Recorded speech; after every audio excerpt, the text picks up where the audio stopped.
खुलुमबाय बे समाव बडलेण्ड इंखं टेलिभिजननि स्टुडिअआव मिथिका नार्जारि दिनै फुंबिलिनि गाहाय रादाबफ्राव दङ। जिनाहारि खालामग्रा दायनिगिरिखौ फासि होनांगौनि दाबिजों बाक्सा जिल्ला एबसुआ खुद्रिसारदों।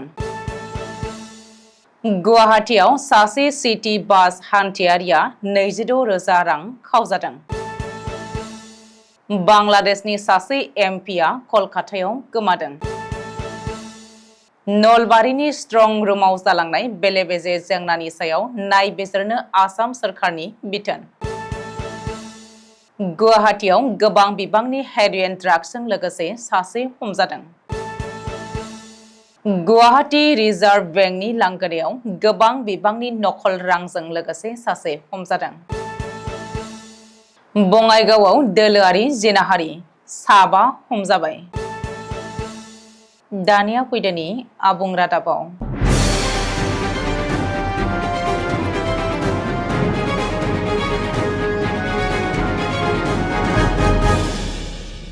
गवालपारानि दुधनैयाव हेर'इन खाख्लारिखौ इनायै बुथारनाय आरो जिनाहारि खालामनाय जाथायनि सायाव थार बिजिरनाय नागिरनानै बाक्सा जिल्ला एबसुआ बाक्सानि सदर मसलपुराव खुद्रिसारनानै हानजा सुरनाय हाबाफारि लायो।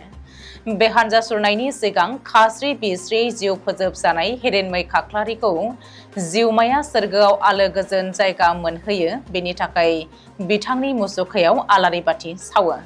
बेनि उनाव मसलपुर सदराव गोजोन हानजा सुरनानै जिनाहारि खालामग्रा दायनिगिरिखौ आयेन बायदियै साजा होनांगौनि गाहाय दाबिफोरखौ लानानै हानजा सुरनायखौ नुनो मोनो। बे दाबिफोराव बिथांमोनहा जिनाहारि खालामग्रा धन आली तालुकदार, बाहार आली आरो रेहमान आलीजों लोगोसे हेर'इन खाख्लारिखौ बुथारग्रा शेखबार आली आरो पारमिना बेगमखौ भारतनि आयेन बायदियै फासिनि साजा होनांगौ। हानजायै जिनाहारि आरो इनायै बुथार जानानै बोलि जानांनायखौ फास्ट ट्रेक कर्टनि गेजेरजों थार बिजिरनाय होनांगौ। बुथार जानाय हेर'इन खाख्लारिनो 20 लाख रां आरो जिनाहारि खालामजानाय साफ्रोमनोबो 5 लाख रां अनसुंथाइ होनांगौ। बेफोर गोख्रों दाबिफोरखौ लानानै सोलिफु सोरखारनिसिम दाबि खालामदों। बे हानजा सुरनाय हाबाफारियाव बाक्सा जिल्ला एबसुजों लोगोसे बाक्सा जिल्ला बर' थुनलाइ आफाद, बाक्सा जिल्ला बर' बिमा गौथुम, मिरु आसुनि अर्गानाइजिं नेहाथारि कंकन ज्योति शर्मा आरो बाक्सा जिल्लानि बेन्दोंआव थानाय गुबुन दखरा एबसुनि दैदेनगिरिफोरखौ बाहागो लानायखौ नुनो मोन्दों। गुवाहाटी नोगोरमायाव सिटी बासजों हान्थियोब्ला जेब्लायबो सांग्रां जा, नङाब्ला पकेट खनग्रा सिखावनि शिकार जानांगोन। मंगलबारखालि बे जाथाया जानानै थांदों। सासे आइजोआ सिटी बासआव हान्थिनानै 26,000 रां खावजादों। सुलुङाव फोरमायथिनाय बायदिब्ला गुवाहाटी पुलिस कमिशनारेटआ साख्रि मावनाय सनेश्वरी कलिता मुंनि आइजोआ गावनि बेगआव 26,000 रांखौ लानानै फिसाज्लानि थाखाय मुलि बायनो थांदोंमोन। बे समावनो सिखावआ बिनि बेगखौ खावनानै लाङो। बे जाथायनि उनाव सनेश्वरी कलिताया पानबाजार थानायाव एफआइआर होबाय होननानै मिथिहोदों। बांलादेशनि गाहाय मन्त्रि शेख हासिनाजों दैदेनजानाय बांलादेशी आवामी लीग दोलोनि एमपि आनबारुल आजिम आनारा कलकातायाव गोमानानै दङ। बुधबारखालि कलकाता पुलिसआ 56 बोसोर बैसोनि एमपि आनबारुल आजिम आनारखौ नागिरदोंमोन। सुलुङाव फोरमायथिनाय बायदिब्ला एमपि आनबारुल आजिम आनारा थांनाय 12 मे खालिनो कलकातायाव देहा फाहामथाय लानो फैदोंमोन। कलकातायाव निउ टाउन ओनसोलनि थागिबि गपाल बिश्वासनि नखराव फैनानै गंसे फ्लेटआव आनबारुल आजिम आनारा थाफैदोंमोन। कलकाता पुलिसआ सन्देह खालामदों दि एमपि आनबारुल आजिम आनारखौ सोरबा स्टरा बुथारखोमाबायबो जानो हागौ। लोगोसेनो निउ टाउन ओनसोलनि बबेबा जायगायाव फबनानै दोननो हागौ होननानै कलकाता पुलिसआ बुधबारखालि जेरावबो नागिरदोंमोन। बिनि मबाइल फनफोराबो सुइच अफ जानानै दं होननानै पुलिसआ मिथिहोदों।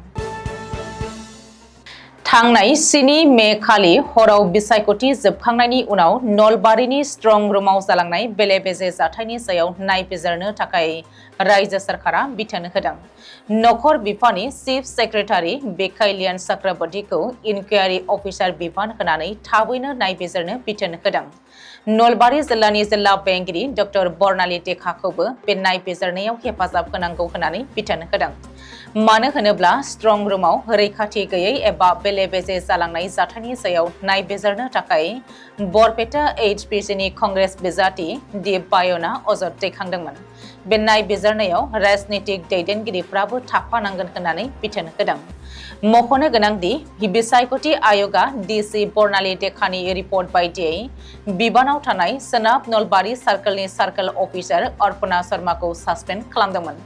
नलबारि जिल्लानि जिल्ला बेंगिरि एबा आथिखालाव बिसायख'थि आय'गनि टिहु LSE रिटार्निं अफिसारजों बिसायख'थियारि खामानिखौ लानानै गोहैलो आरो एना-एनि आखु दिन्थिनायनि जाहोनाव एसिस्टेन्ट रिटार्निं अफिसार बिबानाव थानाय सोनाब नलबारि सार्कलनि सार्कल अफिसार अर्पणा शर्माखौ सासपेन्ड खालामनायनि खौरांखौ नलबारि जिल्ला बेंगिरि एबा बिसायख'थि रिटार्निं अफिसार डक्टर बर्नाली देखाया होदोंमोन।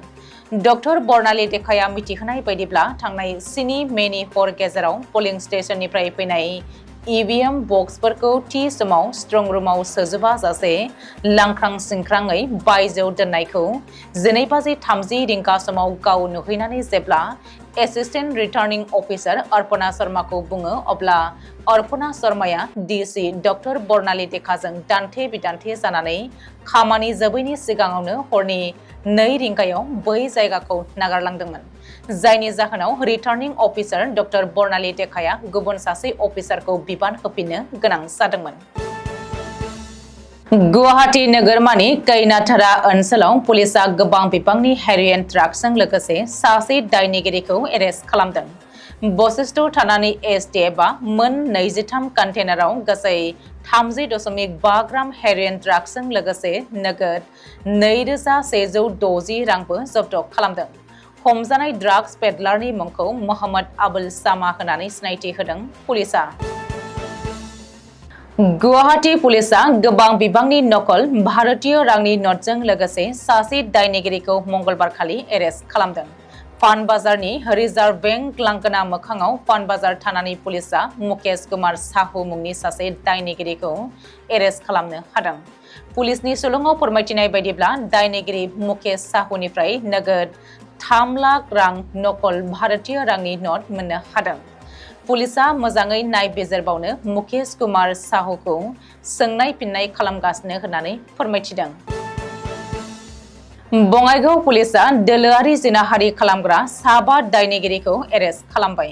हमजानाय दायनिगिरिफोरनि मुंखौ फारियै बिराज राभा, सुनिल राभा, शिव सरकार, दालिम बर्मन आरो जिरेन सरकार होनानै सिनायथि होदों बङाइगाव पुलिसआ।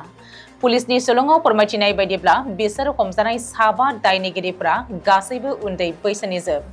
बेनिखायनो गासैखौबो पक्स' आयेन बायदियै साजा होनाय जागोन होननानै मिथिहोदों। दिनै फुंबिलिनि रादाबा एसेनोसै। गोजोन्थों।